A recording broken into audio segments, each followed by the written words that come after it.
Alright, once your fiberglass has fully cured, you can start making it look cooler by adding all your details to it.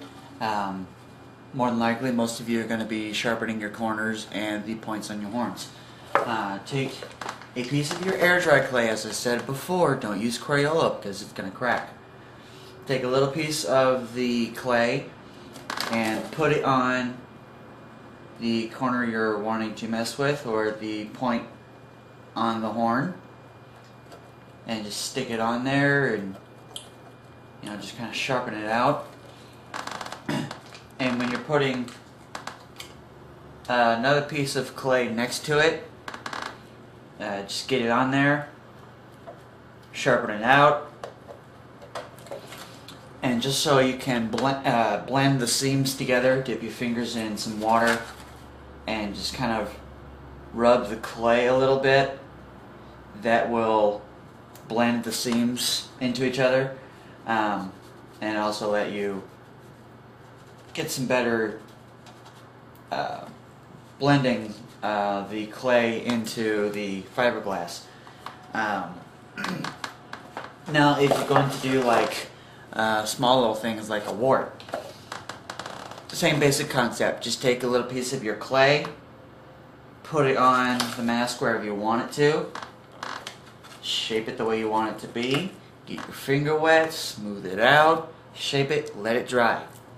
Now, for like your details, for like on growths, or you've got some kind of weird thing, scar looking thing, or you want to put your lips back into it, or just put like some teeth that are kind of sticking out from the mask.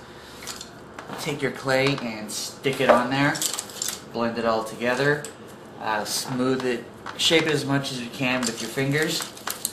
You can get some sculpting tools to get some more defined details.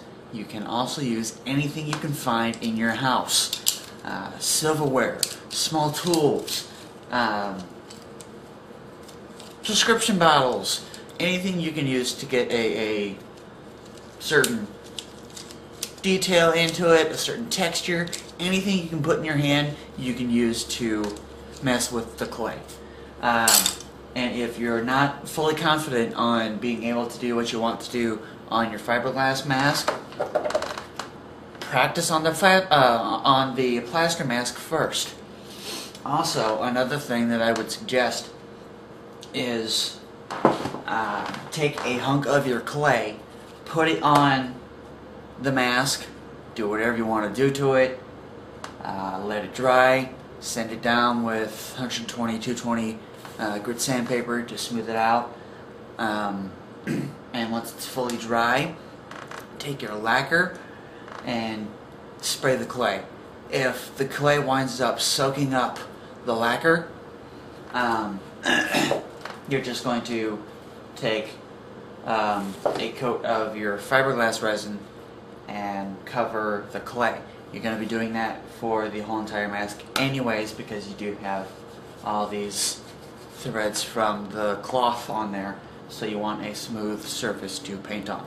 Also, another thing you should take into consideration, once you have one spot covered and detailed the way you want it with the clay, when you start working on another spot, if you start messing up the last spot you worked on, leave this spot alone, let this spot dry, or work on this spot and go somewhere else away from that so you don't mess with this.